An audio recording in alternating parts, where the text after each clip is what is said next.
Soybean में पहला spray 15 से 25 दिन की फसल पर नहीं किया तो सफेद मक्खी, माहू जैसे रस चूसक कीट और तना छेदक जैसी इल्लियां हमला करना शुरू कर देगी, जिससे शुरुआत से ही पौधे की बढ़वार तो रुकेगी ही और साथ ही में पौधे के अंदर तनाव भी आ जाएगा। तो सोयाबीन के पहले स्प्रे में कौन कौन सी दवाइयों का उपयोग करें जिससे ये सभी समस्या ना आए, तो इस वीडियो को आखिरी तक जरूर देखें।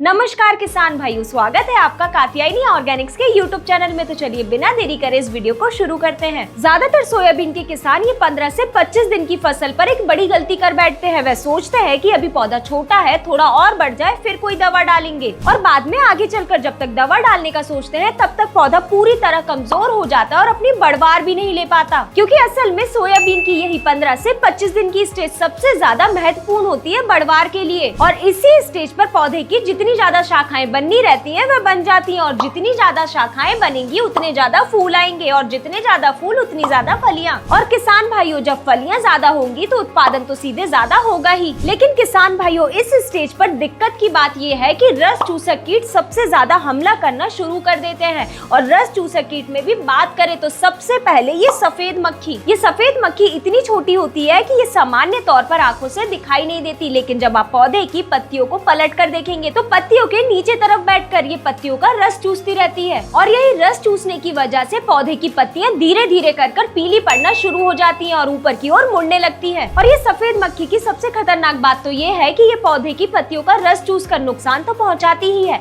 साथ ही में पूरे सोयाबीन की फसल में पीला मोज़ेक वायरस को भी फैला देती है। मतलब आप इसे ऐसा समझ सकते हैं कि ये सफेद मक्खी किसी एक प्रभावी पौधे पर बैठकर उसका रस चूसती है और वायरस को फैलाती है, और एक पौधे से उड़कर फिर दूसरे पौधे पर जाती है, और ऐसे ही कर पूरे खेत में ये पीला मोज़ेक वायरस को फैला देती है। और ये बात आप भी जानते हैं कि अगर एक बार सोयाबीन की फसल में पीला मोज़ेक वायरस आया तो उसे कंट्रोल कर पाना कितना मुश्किल होता है। वहीं अब बात करें सोयाबीन की फसल में दूसरे सबसे खतरनाक रस चूसक कीट की, तो वही है ये माहू यानी कि एफिड। ये माहू भी एक रस चूसक कीट है जो सोयाबीन की नई कोमल पत्तियों पर हमला करना शुरू करता है और उनका रस चूसता है, जिस वजह से पत्तियां ऊपर की ओर मुड़ने लगती है, जिस वजह से धीरे धीरे कर पौधे की बढ़वार रुक जाती है। और ये माहू की सबसे खतरनाक बात ये है कि ये पौधे की जहाँ से नई शाखाएं आती हैं सबसे ज्यादा वही हमला करता है। वही अब वीडियो में आगे बढ़ते हुए बात करें सोयाबीन के अगले खतरनाक दुश्मन की, तो वही है ये तना छेदक जैसी कई तमाम प्रकार की इल्लियां। ये तना छेदक इल्ली पौधे के तने में छेद करके अंदर घुस जाती है और अंदर ही अंदर तने को खाना शुरू कर देती है, जिससे पौधा ऊपर से तो अच्छा दिखता है लेकिन अंदर से उसका तना पूरी तरह खोखला हो जाता है। और वही सोयाबीन की फसल में ये पत्तियां खाने वाली इल्ली सबसे ज्यादा अटैक करना शुरू कर देती है। ये पौधे की पत्तियों को खा जाती है, जिस वजह से पौधे में प्रकाश संश्लेषण प्रक्रिया धीरे हो जाती है। और ये बात आप भी जानते हैं, अगर पौधे में प्रकाश संश्लेषण प्रक्रिया धीरे होगी तो पौधा अपना खाना धीरे बना पाएगा, जिस वजह से पौधे की बढ़वार भी धीमी होगी। तो किसान भाइयों, अब सबसे मेन बात करते हैं कि सोयाबीन की फसल में आने वाले इन दुश्मनों को कैसे कंट्रोल करें। तो सबसे पहले बात करें ये रस चूसक कीटों को कंट्रोल करने की। तो किसान भाइयों, सबसे पहले बात करते हैं ये सफेद मक्खी और माहू जैसे रस चूसक कीट को कंट्रोल करने की। तो इसके लिए आप कात्यायनी की एसीप्रो का उपयोग करें। इसमें एसिटामिप्रिड 20% एसपी फॉर्म में होता है। ये एक सिस्टमिक कीटनाशक है जो स्प्रे करते ही पत्तियों द्वारा अवशोषित होकर पूरे पौधे में फैल जाती है। तो फिर चाहे सफेद मक्खी और माहू जैसे रस चूसक कीट पौधे के किसी भी भाग में छुपे हुए हो,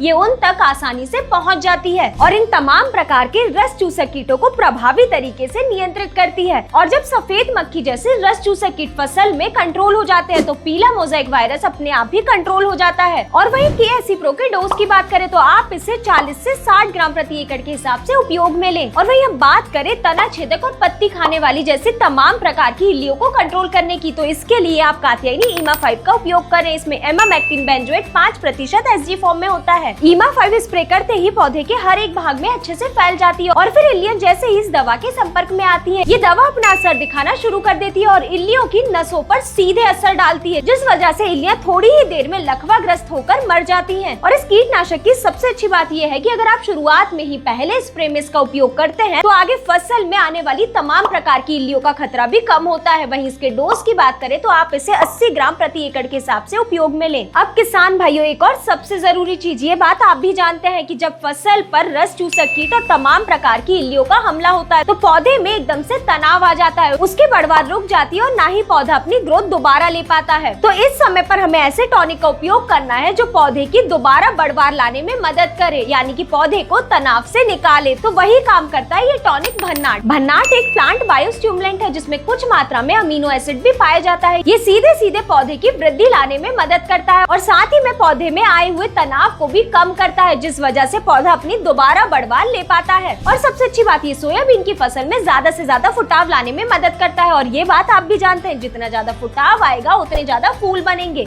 और जितने ज्यादा फूल उतनी ज्यादा फलियां और उत्पादन। और वहीं भन्नाट के डोज की बात करें तो आप इसे 250 मिलीलीटर प्रति एकड़ के हिसाब से उपयोग में ले। लेकिन किसान भाइयों एक और जरूरी बात, कई बार ऐसा होता है कि हम खेत में स्प्रे करते हैं और कुछ ही समय बाद बारिश हो जाती है, जिस वजह से स्प्रे की गई दवाई पानी में बह जाती है। तो आप जब भी सोयाबीन की फसल में स्प्रे करें तो इन दवाइयों के साथ कैटेलाइजर को जरूर मिलाएं, यानी कि सिलिकॉन आधारित जो स्प्रेडर होते हैं उसे जरूर मिलाएं, जो कि आपको कात्यायनी कैटेलाइजर के नाम से मिल जाएगा। ये एक साथ 3 काम करता है। पहला, स्प्रे की गई दवा को पत्तियों पर अच्छी तरह चिपका कर रखता है, स्टिकर का काम करता है। वहीं दूसरा, ये पेनिट्रेटर की तरह भी काम करता है, यानी कि छिड़काव की गई दवा को पौधे के अंदर तक लेके जाने का भी काम करता है, जिससे दवा का असर कई गुना बढ़ता है। और वहीं तीसरा, ये स्प्रेडर का भी काम करता है, यानी कि छिड़काव की गई दवा को पत्ते पर पूरी तरह फैलाता है, जिससे दवा पौधे के हर एक भाग तक अच्छे से फैल पाती है और रिजल्ट कई गुना अच्छे देखने को मिलते हैं। और वहीं इसके डोज की बात करें तो आप इसे 100 ml प्रति एकड़ के हिसाब से उपयोग में ले या फिर 5 ml प्रति 15 लीटर पंप के हिसाब से भी उपयोग में ले सकते हैं। तो किसान भाइयों, यही थी जानकारी कि सोयाबीन की फसल में पहला स्प्रे कब करना है, कौन कौन सी दवाइयों का उपयोग में लेना है,